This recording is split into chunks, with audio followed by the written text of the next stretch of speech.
జగిత్యాల జిల్లా ధర్మపురిలో మంత్రి కొప్పుల ఈశ్వర్ అనుచరులు దాడులకు దిగారు. కాంగ్రెస్ బుద్దేశ్పల్లి గ్రామంలో బీజేపీ కార్యకర్తలపై అధికార పార్టీ నేతలు దాడి చేశారు. ప్రాణభయంతో పోలీస్ స్టేషన్ వైపు కాంగ్రెస్ బీజేపీ కార్యకర్తలు పరుగులు తీశారు. తమకు రక్షణ కల్పించాలని పిఎస్లో ఫిర్యాదు చేశారు. అయితే దాడిపై పోలీసులు మౌనం వహిస్తున్నారు. అటు కావాలని రాద్ధాంతం చేస్తున్నారని బీఆర్ఎస్ నేతలు ఆరోపిస్తున్నారు.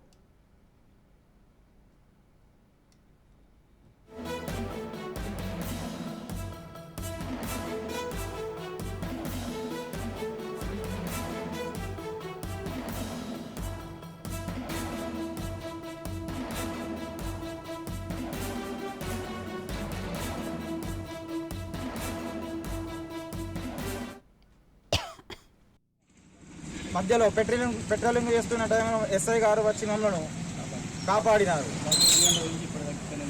రాత్రి 2 గంటల నుంచి ఇప్పటి వరకు పోలీస్ స్టేషన్లోనే ఉన్నాము. ఎందుకంటే బుద్దేశ్పల్లికి వెళ్ళలేని పరిస్థితి.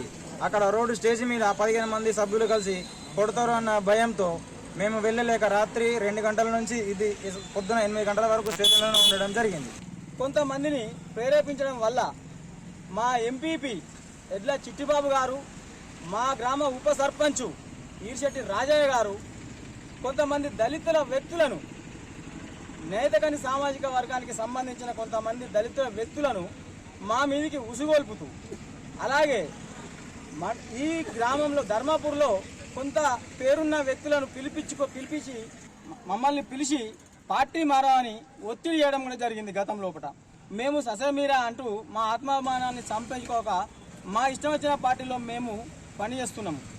ఈ క్రమం లోపల వీళ్ళని ఎలాగైనా ఏదో ఒక రకంగా భయం చెప్పాలి, కొట్టాలి, తిట్టాలి, ఏం చేసైనా మంచిదే, మమ్మల్ని ఇబ్బంది పెట్టాలని గణపతి నిమజ్జనం రోజు అయితే వీళ్ళని కొడితే ఎవరు అడ్డం రారు, పోలీసు వాళ్ళు రారు, వీళ్ళ మీద ఏ రకమైన మా మీద కేసులు కావని చెప్పి గణపతి నిమజ్జన ఉత్సవాలలో నన్ను, నా మిత్రుణ్ణి, ఇద్దరిని సాటుకు పిలిచి మా మీద చేసుకోవడం జరిగింది.